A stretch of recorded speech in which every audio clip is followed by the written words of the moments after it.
Agora que a gente já foi apresentado a ideia de como deve funcionar um bucket sort, vamos ver com detalhes um aspecto central dele ali para o seu bom funcionamento, que é como, dado um certo elemento, que a gente já combinou que é um valor numérico, é sempre um número, em geral um número real, a gente consegue calcular de modo eficiente em qual balde esse elemento deve entrar. Então vamos começar aqui considerando um elemento VI qualquer, tá? Então tem que valer, é isso que a gente vai fazer para qualquer elemento do vetor. E a gente vai supor aqui um caso mais geral, em que esse número real está dentro do intervalo fechado no limite inferior aqui, um limite inferior qualquer, então é fechado aqui, e aberto no outro extremo. Legal? E os limites inferiores e superiores variam de um problema para outro. Graficamente aqui, no início, o que a gente vai fazer? Né? Então a gente está nessa situação em que VI, só para deixar bem claro, pertence a esse intervalo aqui. Limite inferior até limite superior.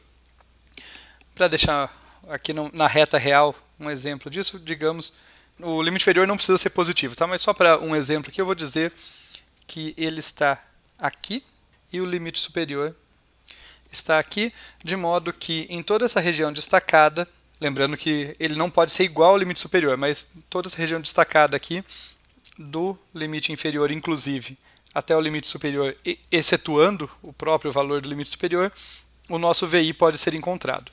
Então a primeira coisa que a gente vai fazer é trasladar o intervalo para que ele comece em zero. Para ficar mais fácil tratar, a gente vai fazer essa translação aí.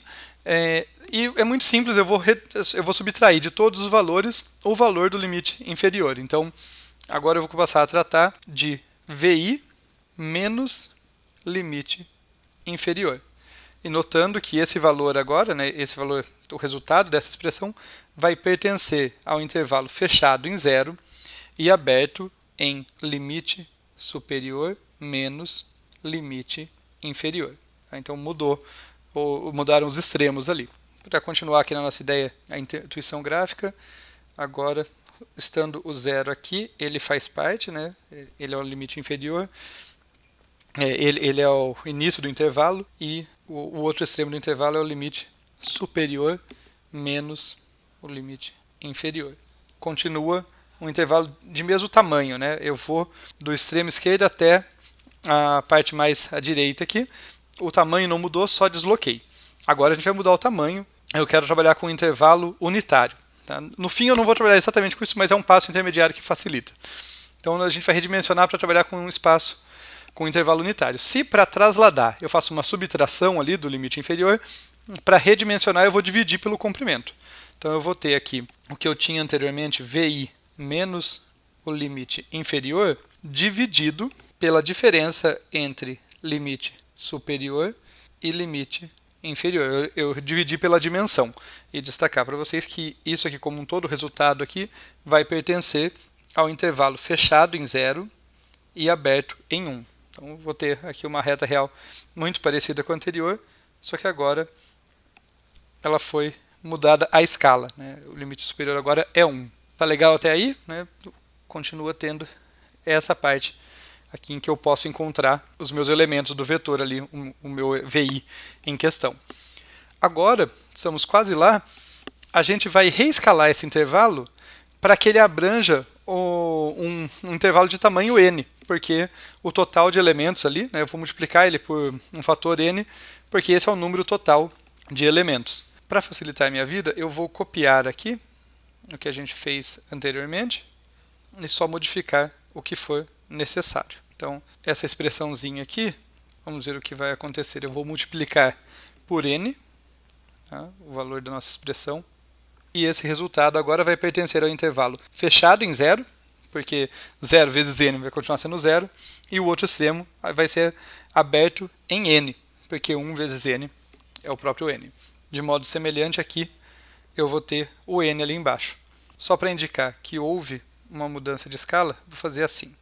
Claro que essa mudança podia ser bem maior, tá? Mas é só um exemplo. De fato, vai ser até conveniente, me perdoem a mudança de opinião, deixar isso aqui um pouquinho maior. Eu só vou reescrever o 0 e o n, porque as letras esticadas ficam muito esquisitas. Então aqui vai de 0 até n. E qual que é o passo final? É truncar para o inteiro menor mais próximo. Então, novamente, eu vou pegar essa expressão que está aqui em cima, qual a gente já trabalhou, e vou só exemplificar aqui a operação de truncamento. No caso, simplesmente dando um cast para int aqui, o resultado dessa expressão vai se tornar um inteiro, e sempre, como o truncamento é sempre arredondado para baixo, então qualquer valor entre 0 e 0,999 vai virar 0. Entre 1 e 1,999 vai virar 1. Assim por diante, até que os valores que estavam ali próximos de n, né, entre n menos 1 e muito próximo de n, vão virar n. Portanto, agora isso aqui vai estar dentro do intervalo fechado, que vai de 0 até n menos 1, e que pertence aos inteiros. Tá?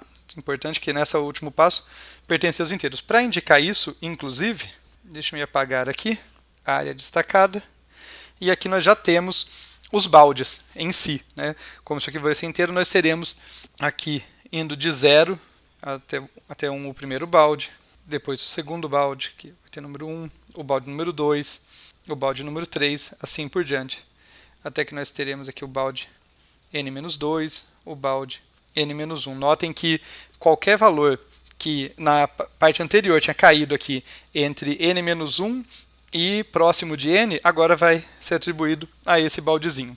Então isso conclui aqui para a gente a conversão. Recapitulando brevemente, o que a gente fez então desde o início?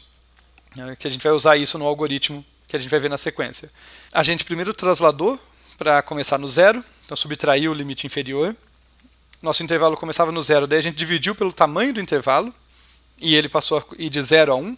Multiplicamos por n, reescalamos ele agora para ele ir de 0 até n, e por fim transformamos num índice. Né? Por quê? Porque o nosso conjunto de baldes ele tem justamente n baldes, de 0 até n-1. Então eu precisava que o valor tivesse uma função ali que associasse qualquer valor do intervalo original para um desses baldezinhos. E é isso que a gente conseguiu no final.